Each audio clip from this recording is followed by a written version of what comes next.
नाम भेल अपने के? चंदन देवी। एक बात कहूँ, आई जहाँ ये देख रहा छी जहाँ ट्रेनिंग के जे केलहुँ हैं 5-7 दिन का ट्रेनिंग के बाद आई जे 15 अगस्त के शुभ अवसर पर जे सेलिब्रेट भ रहा है, जाहिमे अरिपन के किछु प्रतियोगिता अहाँ से करवायल गेलै एहिठाम स्टूडेंट सबके बीच, तो ये केहन महसूस कर रहा है, यहाँ केहन लग रहा है ये अरिपन बना कर?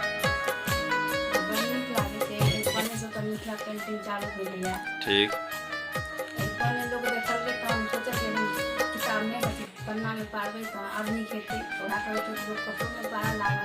ठीक।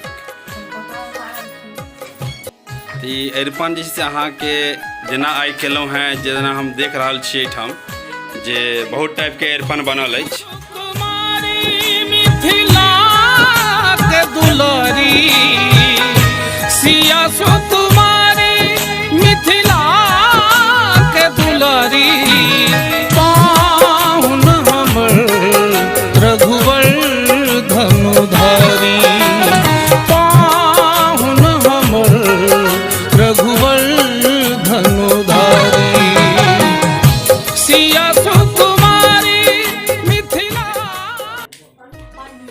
दिन का उसके बाद आज जो आप सेलिब्रेट कर रहे हैं, तो इस सेलिब्रेट में जो कुछ प्रतियोगिताएं रखी गई है, इससे कैसा फीलिंग कर रहे हैं आप? क्या महसूस कर रहे हैं? क्या कैसा लग रहा है आपको?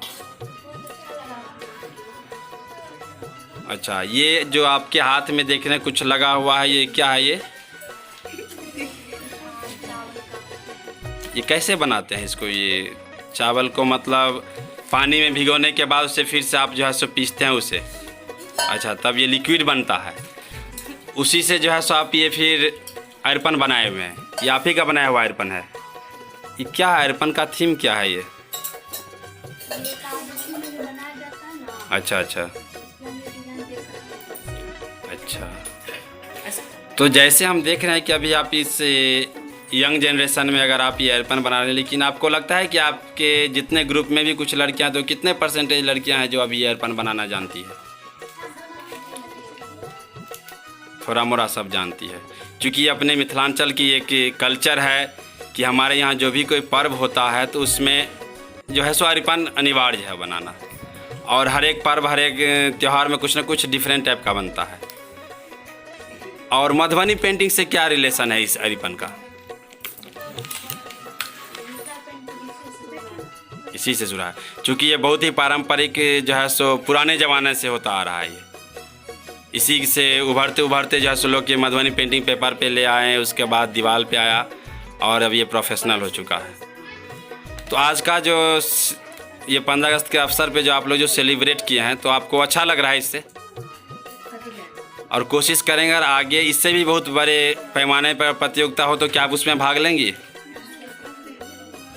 और बढ़ चढ़ के भाग लेना चाहेंगे उसमें? और कोशिश करेंगे आपकी अधिक से अधिक अपने फ्रेंड को इससे जुड़े और उन्हें भी प्रेरित करें कि जो भी चीज़ हमारे मिथिलांचल की जो कल्चर जो अभी विलुप्त हो रही है, उसे हम फिर से उजागर करने का काम करें। तो शायद हमारे धरोहर जो है, मिथिला की धरोहर, वो शायद कभी विलुप्त नहीं हो पाएगी, और ये हमारे यंग जनरेशन के कारण ही हो सकता है ये। धन्यवाद। मिथिला के गुमान छै हमरा, हम छी मिथिला के।